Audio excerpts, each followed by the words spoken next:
Hey, this is Mark A. Altman. This is Darren Doctorman, and we are the Inglorious Trexperts. See, I thought it was a classic femme fatale. Just so much fun. Like that Shakespearean lace in your acting. I said, Gene, what do you want from this character? I want you to just take the character and make it your own.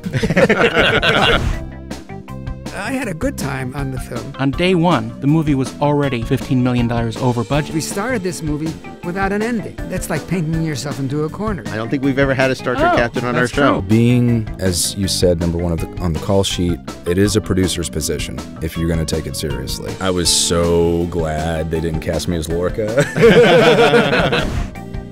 You famously wrote that script in 12 days. On one level, I wrote the script, and on another level, the story was written by everybody and his brother. New episodes every Saturday, wherever you listen to podcasts, or download the Electric Now app. Keep on trekking. Ingloriously, of course.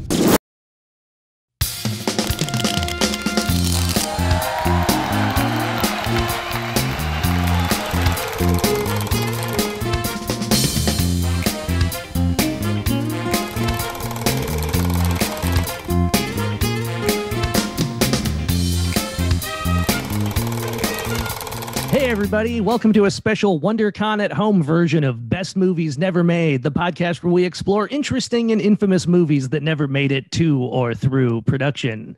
I assume a lot of you guys are joining us for the first time here at WonderCon at Home.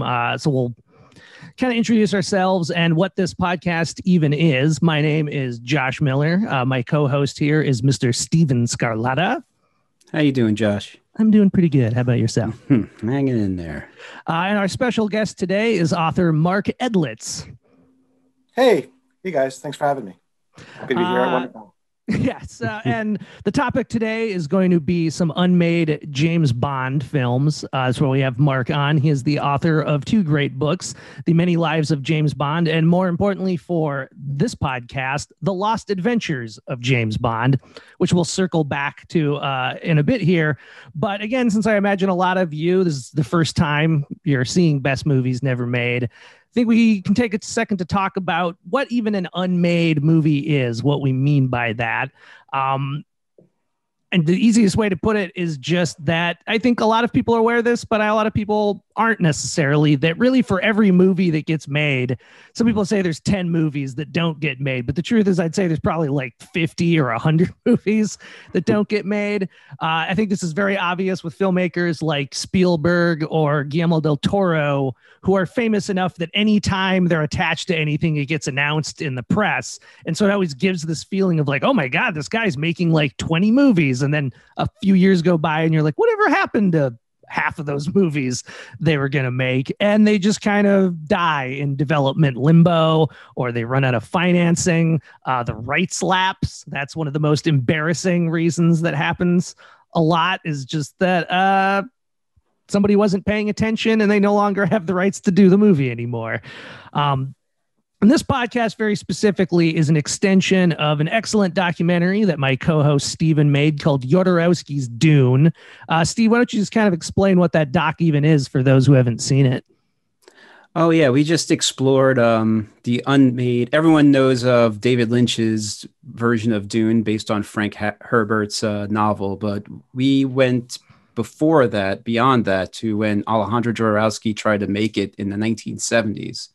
And he had this big wild cast attached, and like Pink Floyd doing the soundtrack. And yeah, it was supposed to be this pretty wild sci-fi movie to come out maybe before Star Wars, or it could have even came out the summer after Star Wars. You know, it could have been pretty spectacular, or if you read some tweets, it could have been a disaster. So, I mean, I guess you can watch the movie and take your own opinion of it. But yeah, I just been fascinated by that movie because I loved David Lynch's Dune. And when I heard about Jodorowsky's Dune, I just need to learn more and more about it. So, but I ended up I learned so much about it. I just started making a documentary about it just so I could learn as much as possible.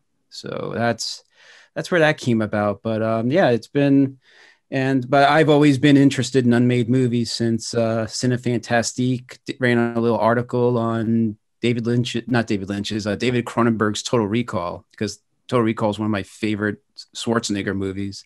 And to think that we almost had a Total Recall with like what's the lead? Richard Dreyfuss instead of Schwarzenegger. That's what started me in this whole very different movie. Yeah, that's what started me in this whole realm of I got to know about these unmade movies. So yeah, and for me it was, I mean, it's funny now to think back to a point in time when I didn't know a movie existed until I saw the trailer in front of movies in the theater, especially as a kid. You know, I didn't even read a lot of movie magazines, but I remember I learned that James Cameron was making a Spider-Man movie. This was around, it was shortly after he'd done T2.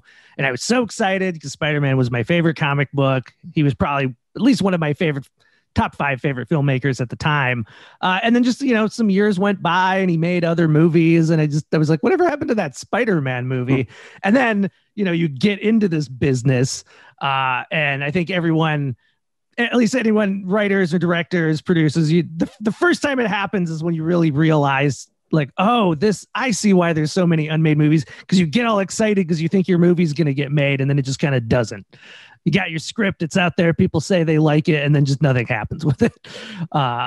Happens over and over and over again. And you know, when I met Steve after I'd seen Jodorowsky's Dune, which was just such a cool doc and cool story, it just seemed like a natural thing to do, to continue basically the doc, because Steve's a well of this kind of information. If you just talk to him for a few minutes, inevitably some sort of fascinating unmade movie is going to come up. So for me, it's almost just a way to get Steve to keep telling me these stories and explore these strange scripts. And I think this is a good segue back to you, Mark, and your book.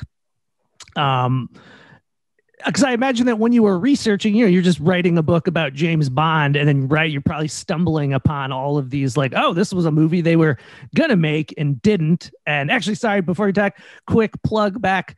I think a good companion piece to this episode for the viewers out there is you should get the Electric Now app, so you can see the video of us talking about the unmade James Bond movie Warhead, which is pretty fascinating. For those who don't know, that was basically a guy owned the rights to make a Thunderball movie, even though unrelated to the proper Broccoli and Company Bond movies.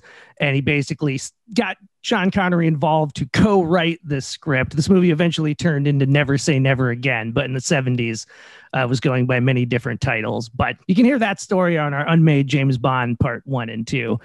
Sorry, back to you, Mark. So a little backstory.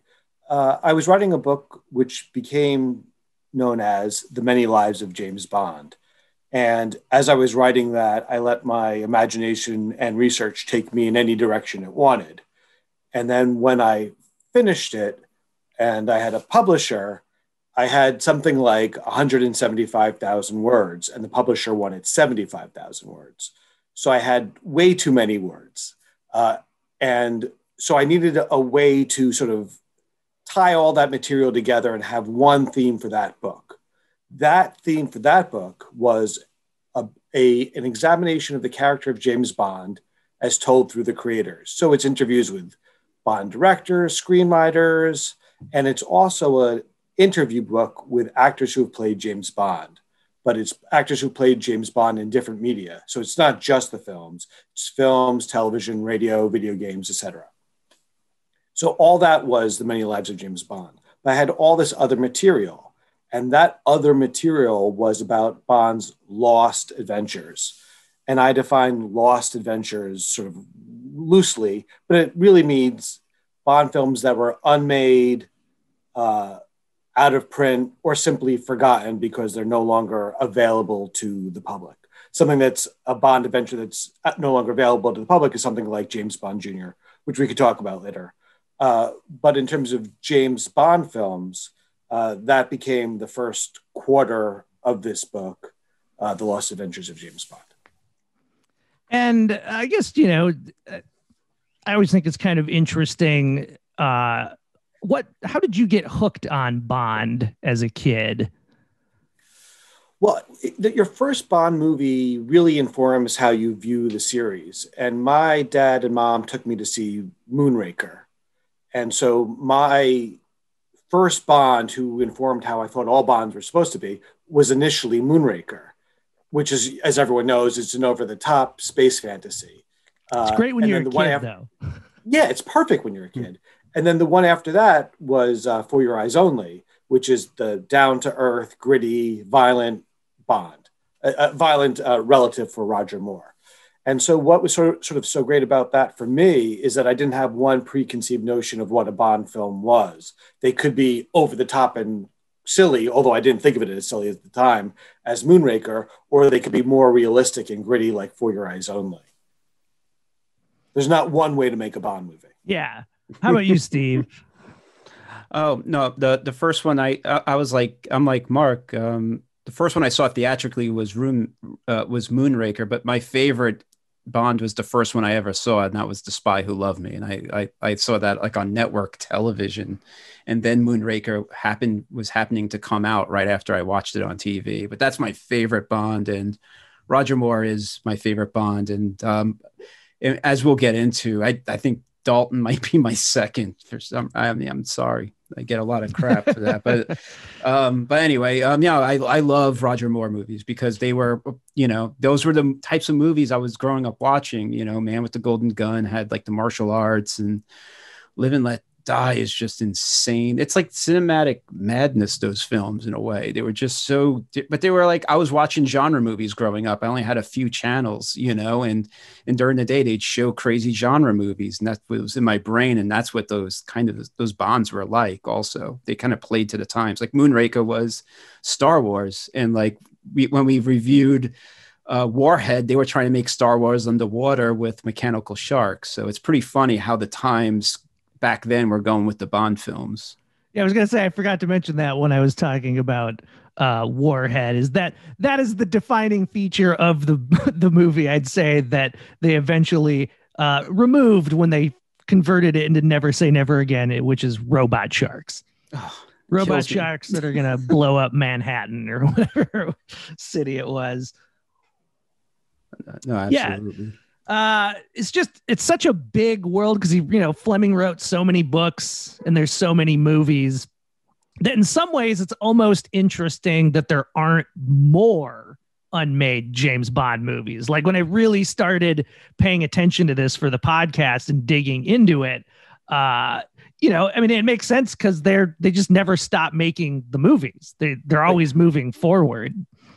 Yeah, let me say two things about that. About one, when we think of James Bond, we think of the movies, and then we think of Fleming and the novels, and that's sort of it.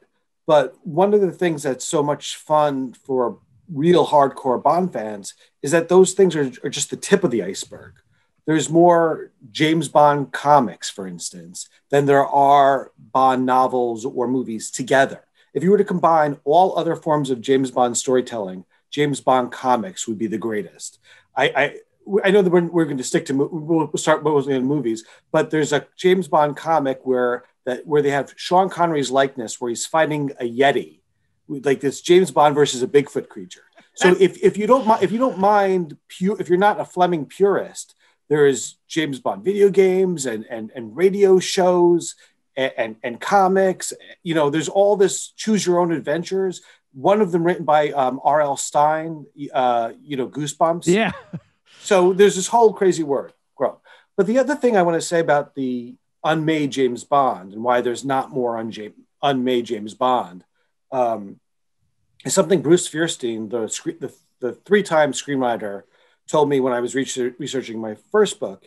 He said, writing a James Bond movie is different than writing any other movie because you're starting from the premise that this movie is going to get made. And he said that doesn't exist anywhere else in Hollywood. They know they're making the next Bond movie. So it's just a question of, for them, coming up with a story and an approach that works. So they're not worried about financing or licensing rights or losing any of that. All they're worried about, Eon, at first, is just what is the story that they want to tell.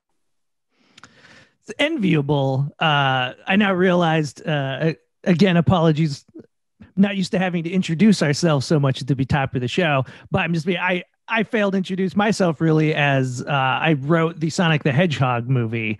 And that was a very unique experience when we were writing part 2, knowing that the movie was going to get made, that you can you're making these decisions and you can take them seriously because this movie's getting made. Where there's always that kind of feeling when you're dealing with notes on other scripts of like, why are we like, you guys are giving too many notes. You're thinking about this too hard. This movie might not even get made. Like, let's wait.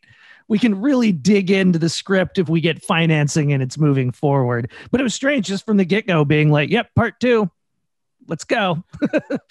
Yeah, and that goes into how to write a Bond movie. And one of the things that Bruce Fierstein said is that when you're dealing with them, Eon, that they know where the dead ends are. So they're not trying to say, well, this tertiary character needs a character arc. They know, when he was talking about the Pierce Brosnan films and not the Daniel Craig, but in his experience, it's not like he needed to create an arc for Q. He didn't need to create an arc for M or Moneypenny. He knew that how these characters were to function within his film. And so writing a Bond movie is also a different experience. Yeah, it's just, again, enviable. Yeah.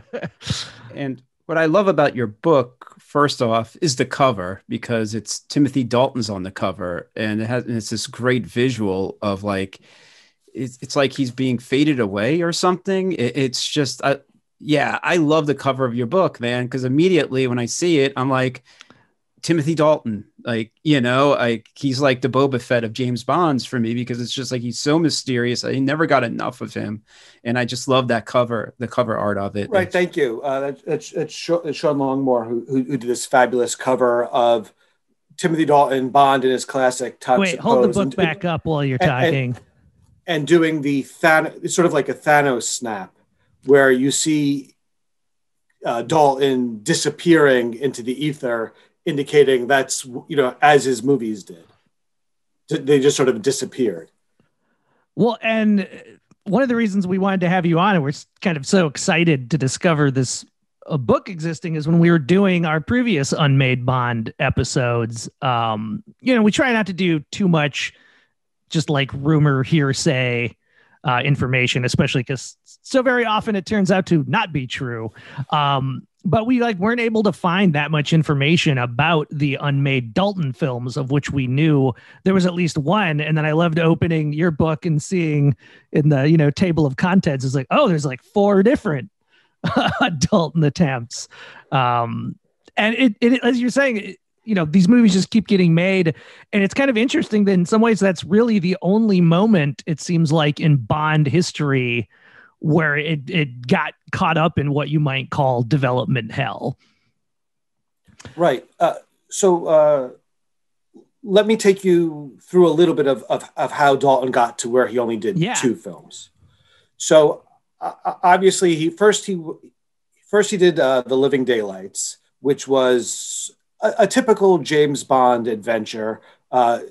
1 foot in Roger Moore territory, maybe 1 foot in Sean Connery. It was intended to be a grounded Bond. And we could talk about an alternative first Bond 15 later. But let's get to Bond 17, which would have been Timothy Dalton's 3rd film, the unmade 3rd Dalton film. So first he did Living Daylights, which Roger Moore could have played, Pierce Brosnan could have played, but they knew that they got a sense of Timothy Dalton in action, and they did try to craft it for his sensibilities, and that did well. And I think it's an incredible Bond movie. And then there was License to Kill, which they said, well, Dalton's really good at being serious. Let's really go that direction. So that was, to that time, at least in my mind, the most violent and quote unquote gritty Bond movie up to that point. So that's Bond 15 and 16. And then it was time to make Bond 17. And they were intending to make Bond 17. They were intending to make a 3rd Timothy Dalton film. And there's a misconception that they didn't make a 3rd film because License to Kill didn't do great business. And that's true. The film did not do nearly what they wanted it to do. And that was for several reasons, including a crowded marketplace. The film is not as beautifully produced as most Bond films were. They got a little bit hit with financial issues. And there was also terrible marketing where they didn't inform the public that this is not your typical Bond film. And so there was a lot of problems that made it just that weren't in the films, that weren't going for the film. Okay. So the big question about Timothy Dalton's third Bond film was, would it be like a traditional Bond film like Living Daylights, or would it continue on in the path of License to Kill? And the answer is yes, both. So one version was more like one way, and the other version was more like the other way.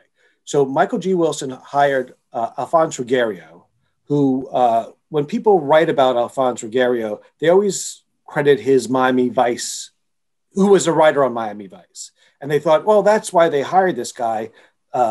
License to Kill had a whole drug vibe, and so they were going for that. That's not why they hired this guy. It's important to make that note. They hired him because he was a writer on a series called Wise Guy, which was a TV show, which is sort of like a forerunner of The Sopranos, which was serialized storytelling, and it was more about characters who were gray. It wasn't black and white heroes. And so they really responded to that about it. And they also knew that he could write quickly because he wrote TV. And so they worked together, Alphonse Ruggiero and Michael G. Wilson, and they would hang out in Michael G. Wilson's house. They would bake bread. They would go for walks, and they would just sort of brainstorm and they'd always ask the question, what's the biggest threat facing the world? And that becomes the basis of the Bond story and the plot. They always try to do it. What is the world worried about today? And then they base the story on that. And they came up with this idea about microchips. And they had this idea of what if the villain could put these microchips in like weaponry or machinery and then control that it'd be a destructive force. And they came up with it, and they wrote this sort of 17-page outline, which clearly told the entire plot of the story.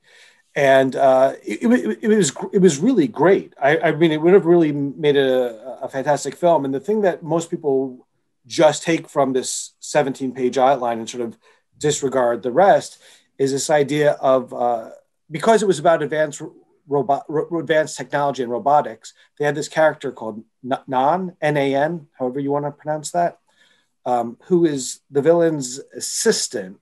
And she's quiet throughout it. She's just sort of lurking in the background, and he communicates with her, but she never says anything. And at the end, you find out that she has some robotic component to her. Now, to what extent is unclear, but that's the part that fans sort of hate because it might have been one step too far. It might have been the invisible car from Die Another Day. And that's always the question, is when you're trying to push the envelope, when have you gone too far into if you're only trying to be 5 minutes in the future, when have you gone 15 minutes into the future? And it's the wrong character or the wrong idea for the wrong time.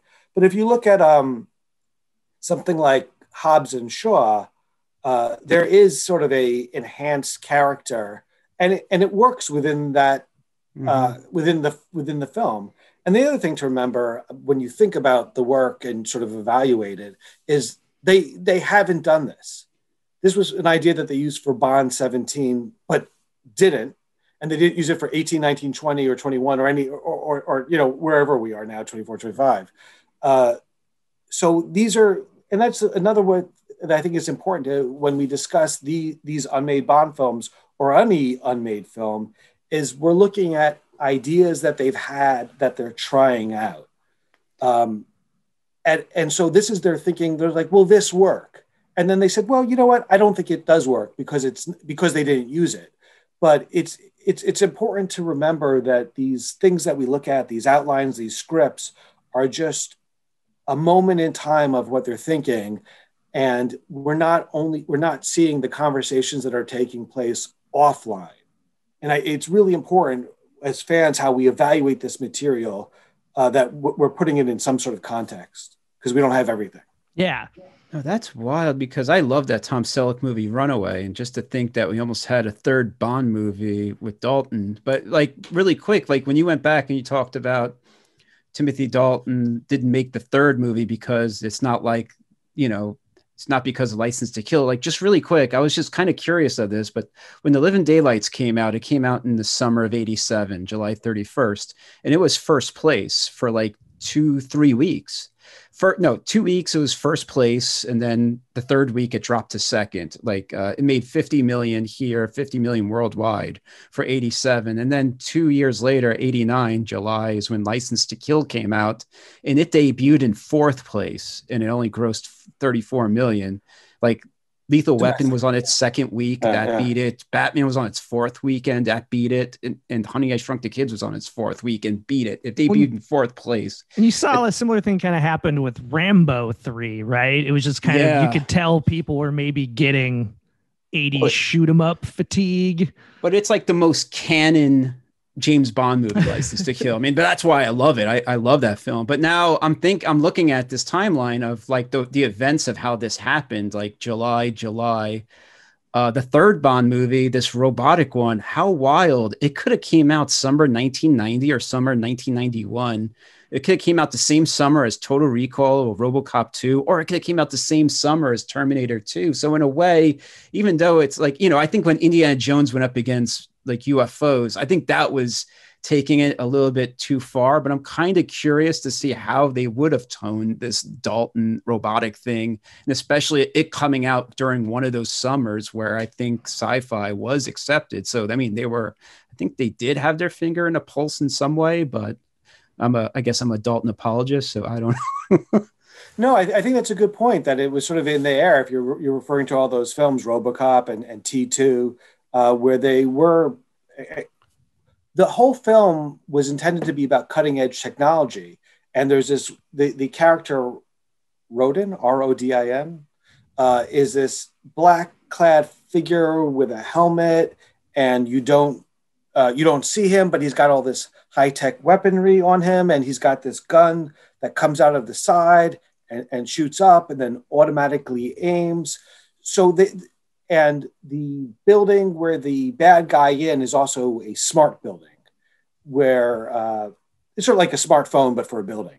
So the whole film was about technology. Oh, and there was this really cool car chase, if I recall, with Rodin's vehicle versus Bond's vehicle in this high speed chase, where it's like, Bond's car is all tricked out.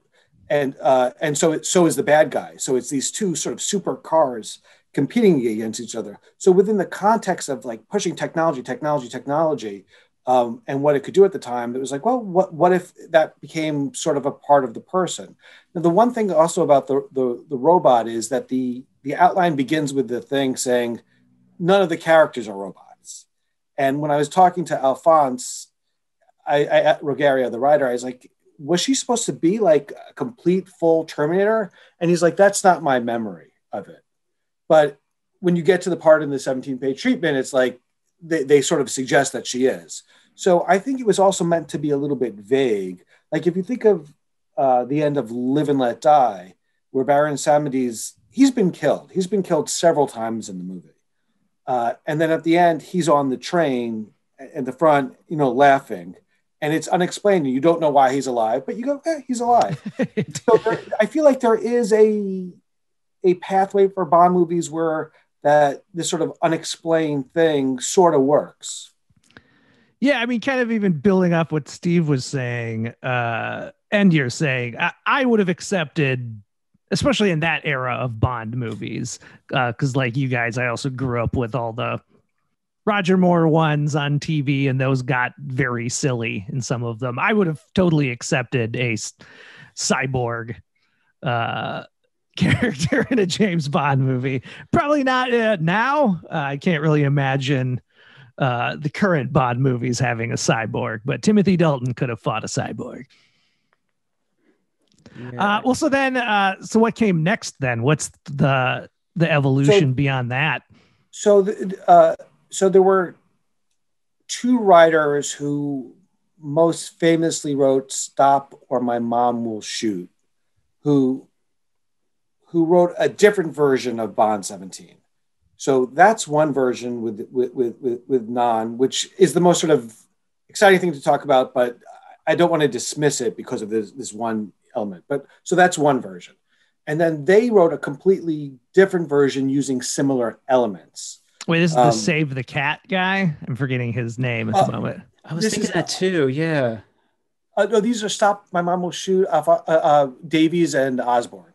Okay, for some reason I thought the guy who wrote Save the Cat wrote Stop, My Mom Will Shoot. No, it's all good. Sorry, didn't interrupt your flow.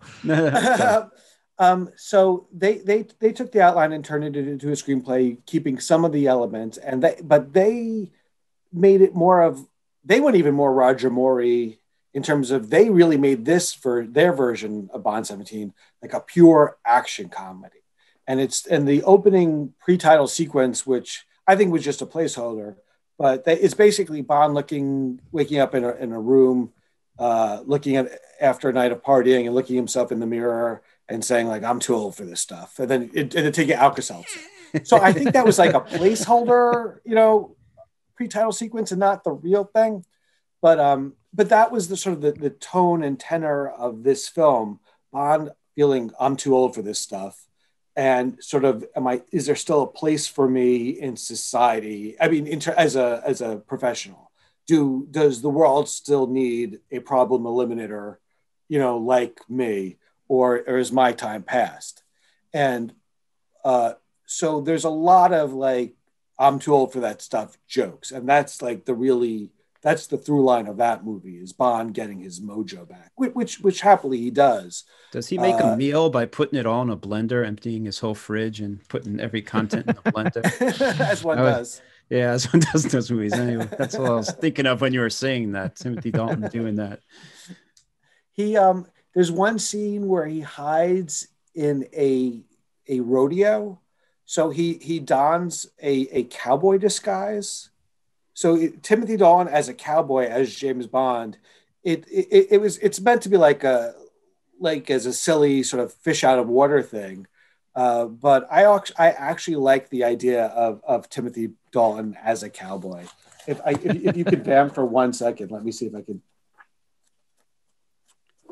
Can you see that? Yeah. Yes. Like, I think yeah, go. No, Josh and I were texting each other back and forth about that yesterday. We saw that visual in your book and we're like, we're in like, what? That's it. So intrigued by it, So I should say for those listening to podcasts and not watching this, which is because we're talking about unmade films, there's no stills. There's no way to illustrate it. And so I asked this wonderful artist to illustrate certain moments to help the audience, to help the reader visualize what would have happened. So I just held up an illustration of Timothy Dalton as a cowboy. So there's a few of those to help.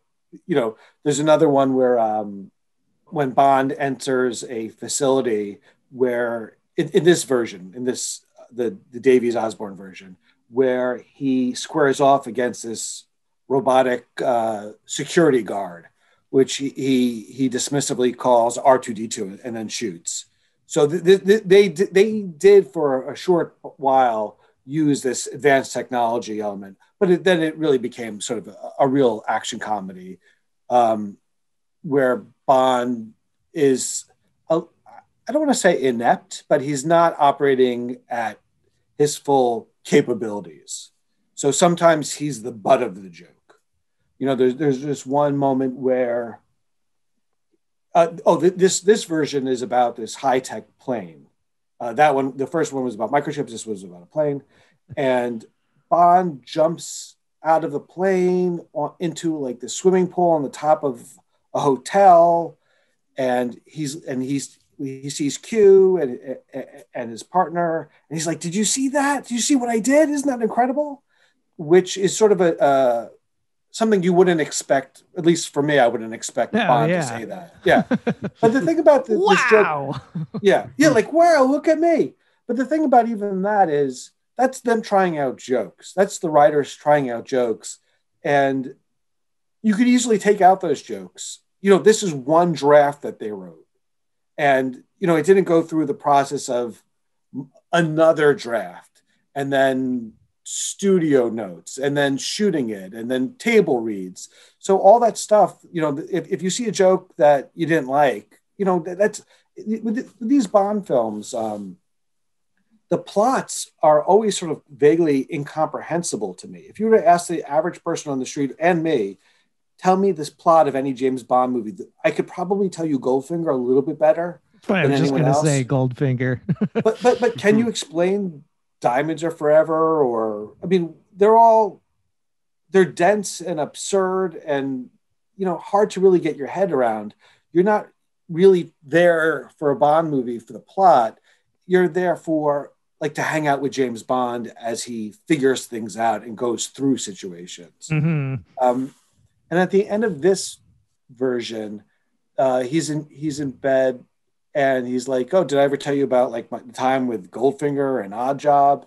And which is sort of the Bond films generally pull back on references that that are that directly pointing to a specific film. It's more especially outside of the actor. Sometimes there'll be little callbacks within that actor's kind of sub franchise or whatever you would call it. Especially the Daniel Craig ones are obviously more highly serialized than previously. But that I'm trying to think. They've never done that, referring back jokingly. Yeah, I mean, obviously, Tracy Bond's slain wife is something that other Bond actors have lived with. When Lazenby's Lazenby marries and gets killed, and then Sean Connery sort of gets revenge on her, and then in Spy Who Loved Me, there's a reference to Tracy, and then Moore visits her at the graveyard, and there's little references to Pierce Brosnan films, but it's more about martinis or what he drives than referencing hey, remember Goldfinger? Remember Odd Job? And obviously there's exceptions. And if you go through Die Another Day, you go to Q's closet and you see all those old Bond gadgets. They're there, but it's the most direct reference and probably taken out. And with these, I guess, it's just so interesting as we've talked about how they're just kind of well, time to make another Bond movie. And they kind of keep hammering on it until it's ready to go. So it's interesting to reach this phase where they're trying ideas that they're ultimately just that's not working. And then they completely move on from it. Do you have any sense of why that really was all of a sudden that they were just completely dropping these takes? By the time they were in a position to make the next Bond film, which became GoldenEye, just so much time had passed that they just needed a new way. In both cases, the writers, Osborne and Davies were talking about, they sensed that the Bond producers were trying to figure out what to do with the property and with the character and the direction. And so these were sort of experiments, with this approach work. And by the time it was time to make it, the next one came out 6 years later, a new approach was taken, a completely different approach. And Bruce Fierstein's approach for what became GoldenEye Bond 17 was the world had changed, but Bond had not. And that was the filter through which the story was told. Gotcha. Well, there's one thing in your book I found fascinating. It's just that they had a fourth.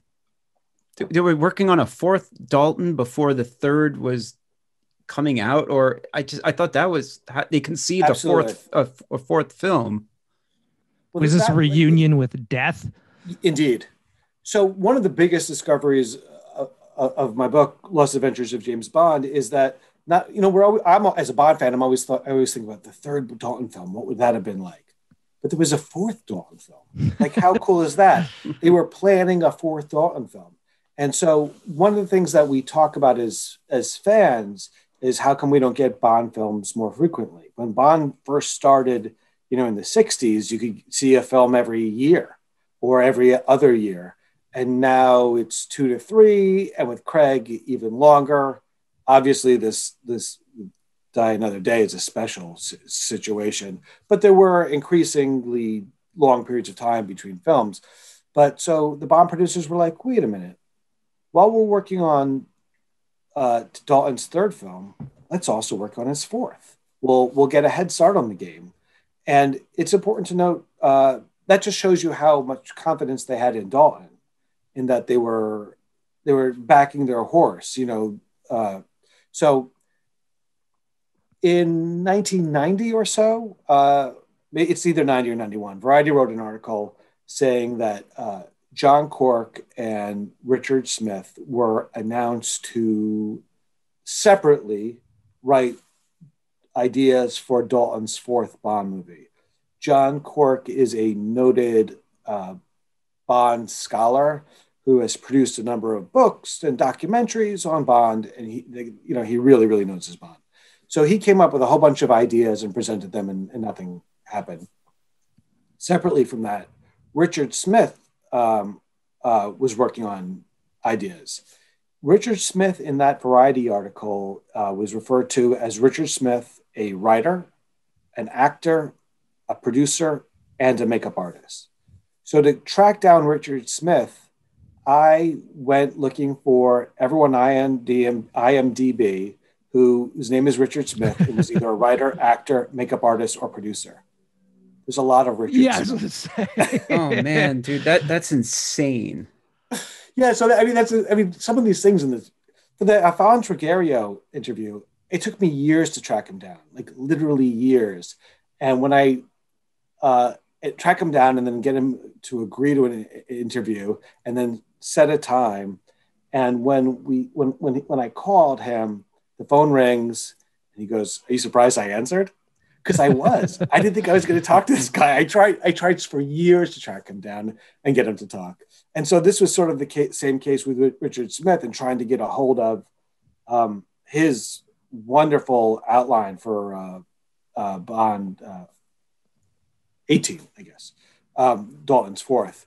He has passed away, Richard Smith, but his widow was kind enough to share with me his work, and it's really good. It's almost like a Fleming novel. If you're familiar with Fleming's novel Moonraker, the whole first bit of it is Bond at his office, going through dockets, taking notes, essentially researching. He's got a secretary whose name I can never really properly pronounce. It's something like Loyola Ponsonby. I know I'm mispronouncing that. Please don't send letters. I'm bad at it. So he created this.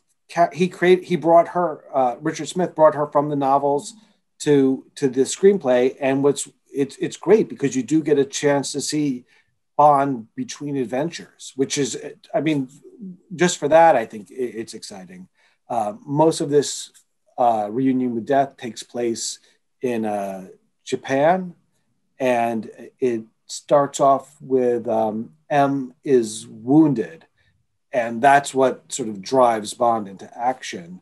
And this idea of including M in the plot, which we are now very accustomed to, starting with Pierce Brosnan, would have been very new for the Daniel Craig era, because usually Bond just goes and has some sort of gruff exchange with M, and so he had this wonderful idea to forefront that relationship and really make M more part of it.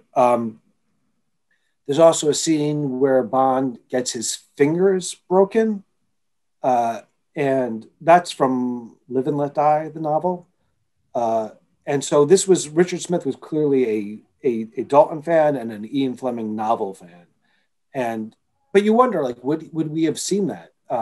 Like in a novel, you go, oh, he breaks his fingers, but then we would have seen Dalton for the rest of the film with his hand like in a splint or something. Would that have been the thing? I don't know.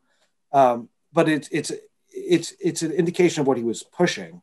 He has a line in it, Bond, I make a habit of pursuing unattainable women.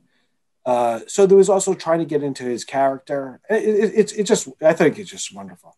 But I should point out the obvious here too, that if people want to get the full stories on these movies, they should buy Mark's book. Mm-hmm. Yeah, thank you. I'm terrible at recalling plots.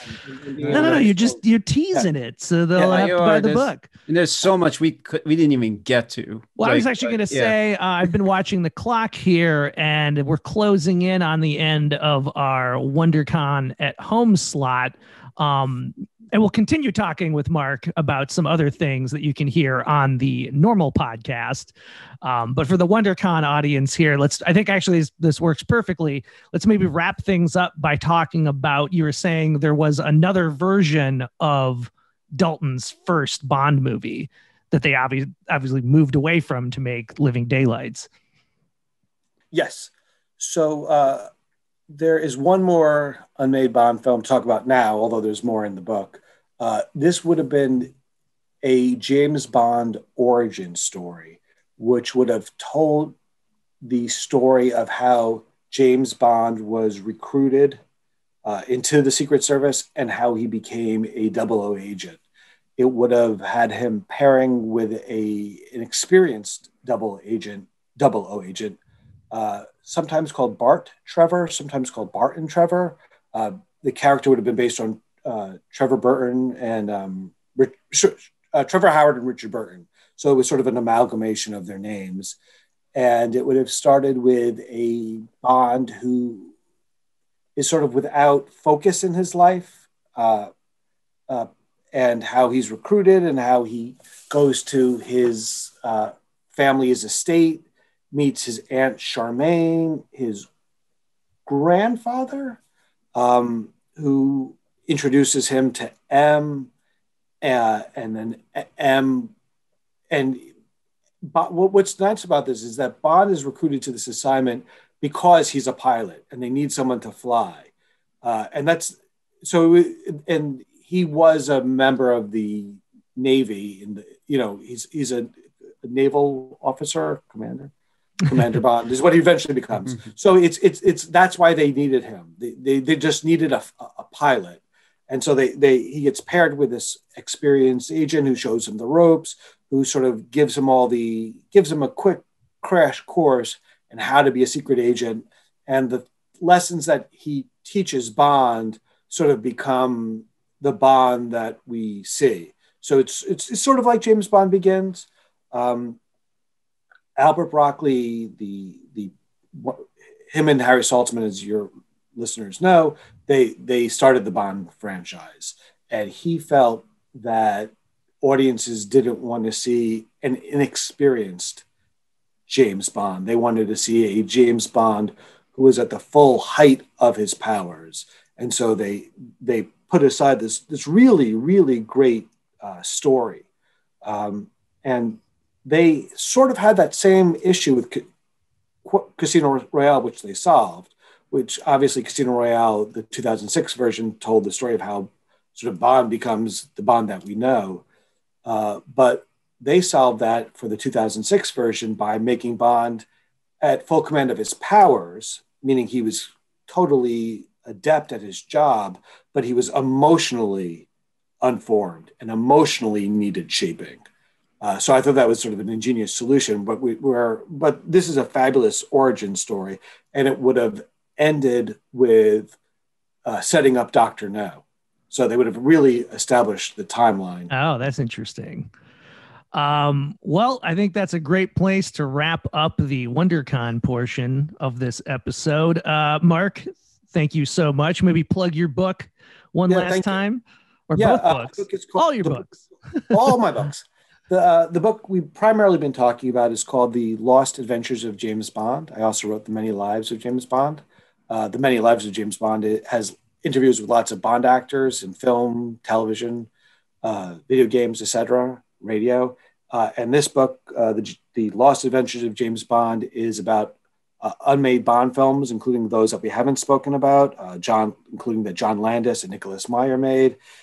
Carrie Bates, it references a lost Sean Connery performance, which is a little bit tongue-in-cheek, and it goes into Bond comics and James Bond Jr. and all that good stuff. And thank you for listening to us talk about it. Yeah, and also to remind the WonderCon audience, we're going to continue our conversation with Mark to talk about some of these other unmade films on the podcast version of this, which you can find wherever you listen to podcasts. It'll also make our producer, Mark A. Altman, happy if I hype his book here, which is Nobody Does It Better, the complete uncensored, unauthorized oral history of James Bond, which we get into a bit on our two-part Warhead episode of James Bond. You can also watch the video of that and all our podcasts on Electric Now app, which is a free to download, free to watch app, has lots of movies and TV shows, plus the video versions of all the Electric Now, our podcast network shows, like Inglorious Treksperts, the only podcast for Star Trek fans with a life, they like to say. Treksperts Briefing Room, and with audio commentaries of curated Star Trek episodes, the 4:30 movie, and a new animation podcast, Cartoon Room, or Cartoon Bar Room. Sorry, Cartoon Bar Room. You can follow us on Instagram, Best Movies Never Made. You can find us on Twitter at Never Made Film. Mark, do you have socials you're interested in sharing? Yeah, sure. I mean, I'm on Facebook. I'm on Twitter. Mark Edlitz, EDLI. Awesome. Well, thank you, WonderCon at home, for watching. This is Josh Miller and Steven Scarlatta saying we won't see you at the movies.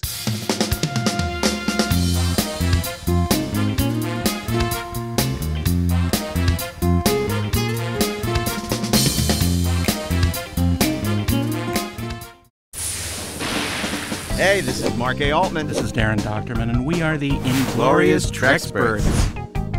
See, I thought it was a classic femme fatale. Just so much fun. Like that Shakespearean lace in your acting. I said, Gene, what do you want from this character? I want you to just take the character and make it your own. I had a good time on the film. On day one, the movie was already $15 million over budget. We started this movie without an ending. That's like painting yourself into a corner. I don't think we've ever had a Star Trek captain on our show. Being, as you said, number one on the call sheet, it is a producer's position if you're going to take it seriously. I was so glad they didn't cast me as Lorca. You famously wrote that script in 12 days. On one level, I wrote the script, and on another level, the story was written by everybody and his brother. New episodes every Saturday, wherever you listen to podcasts, or download the Electric Now app. Keep on trekking. Ingloriously, of course.